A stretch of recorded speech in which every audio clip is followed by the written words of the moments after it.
ماں کے مرنے کے بعد اس نے روزانہ گاؤں جانا اور مانگنا چھوڑ دیا تھا۔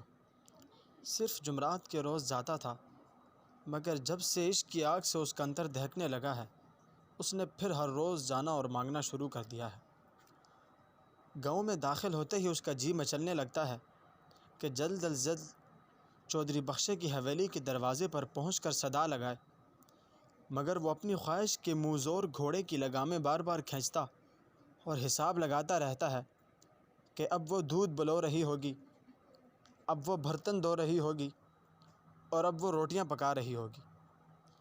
کبھی کبھی اسے چودھری بخشے کے گھر کی گلی میں داخل ہوتے وقت خوف سا آنے لگتا ہے اور وہ خود سے کہتا ہے، توتیا من توتیا کوڈو فقیرہ باز آ، اس گلی میں نہ جا، اس گلی کے لوگ ظالم ہیں، تجھے پھا ہی پالیں گے۔ اندھیری راتوں میں قبرستان میں خاموشی چھائی رہتی ہے اور ٹڈیوں کے بولنے، مینڈکوں کے ٹرانے اور سانپوں کے شوکنے کی آوازیں بھی سنائی نہیں دیتی، تو اسے اچھا لگتا ہے کہ وہ بھی مر چکا ہے اور کسی کچی ٹوٹی ہوئی قبر میں بے حس و حرکت پڑا ہے۔ لیکن کبھی کبھی چاندنی راتوں میں گھونگھوں کی جھنکار سن کر اچانک اس کی آنکھ کھل جاتی ہے۔ کالو اور ڈبو تھڑے کے نم آلود جگہ پر لیٹے ہوئے اونگ رہے ہوتے ہیں اور قبرستان کے عین وسط میں الاؤ کے گرد بے کفن جوان عورتیں محو رقص ہوتی ہیں۔ ہوا کے جھونکے درختوں کی ٹہنیوں سے ٹکرا کر سارنگیاں بجاتے ہیں، درختوں کے پتے آپس میں ٹکرا کر تال دیتے ہیں اور اپنی اپنی قبر سے ٹیک لگا کر بیٹھے ہوئے تماشائی مردے تالیاں بجا بجا کر داد دیتے ہیں، اور وہ اپنے میلے بدن پر مچھروں کے کاٹنے کی جگہوں کو بے دردی سے کھجاتا، کڑوے تمباکو کے گہرے کش لیتا اور رات رات بھر جھومتا رہتا ہے۔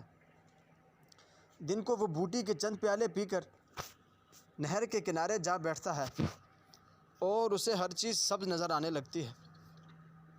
نہر کا سبز رنگ کا پانی دیکھ کر اس کا جی چاہتا ہے کہ کسی بڑے راج باغ کے موگے کی طرح ڈیک لگا کر نہر کا سارا پانی پی جائے۔ وہ قریبی پل کے نیچے سے بہتی ہوئی نہر کو دیکھتا ہے تو اسے لگتا ہے جیسے نہر کا پانی پل کے نیچے سے نہیں بہہ رہا، کسی دیو کامت کوڈو کے حلق میں اترتا جا رہا ہے۔ وہ پہروں نہر کے کنارے بیٹھا حقہ پیتا اور خوبصورت خیالوں سے کھیلتا رہتا ہے۔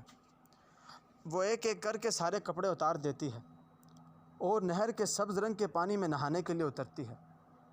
وہ کالو اور ڈبو کو منہ دوسری طرف کر لینے کی ہدایت کرتا ہے، لیکن خود آنکھیں پھاڑے نہر کے اس پار اسے پانی میں اترتے ہوئے دیکھتا رہتا ہے۔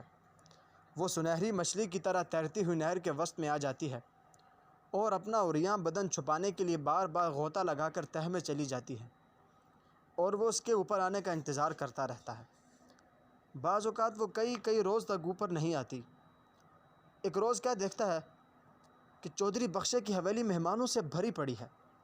گھوڑے ہنہناتے ہیں اور شہنائیاں بجتی ہیں، دیگیں چڑھی ہیں اور کمین بھاگے دوڑے پھرتے ہیں۔ اسے چولہوں میں ایندھن جھونکنے کے لیے کہا جاتا ہے۔ وہ آگے بڑھتا ہے لیکن ٹھٹک کر رہ جاتا ہے۔ دیگوں کے نیچے بڑے بڑے چولہوں میں لکڑیوں کی جگہ دھڑ دھڑ اس کے بازو اور ٹانگیں جل رہی ہیں۔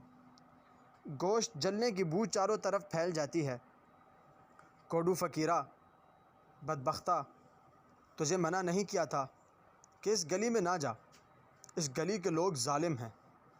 کیا دیکھتا ہے کہ ٹوکے سے اس کی ہڈیاں کاٹی جا رہی ہیں اور تیز چھریوں سے اس کی بوٹیاں چیری جا رہی ہیں۔ قریب ہی ایک لڑکا بیٹھا پیاز کتر رہا ہے۔ وہ اپنی بوٹیوں کو ٹٹول کر دیکھتا ہے، یہ چانپ ہے، یہ گردن ہے اور یہ پیٹھ۔ اسے پلاؤ میں ڈالا جائے گا، اس کا قورمہ پکایا جائے گا۔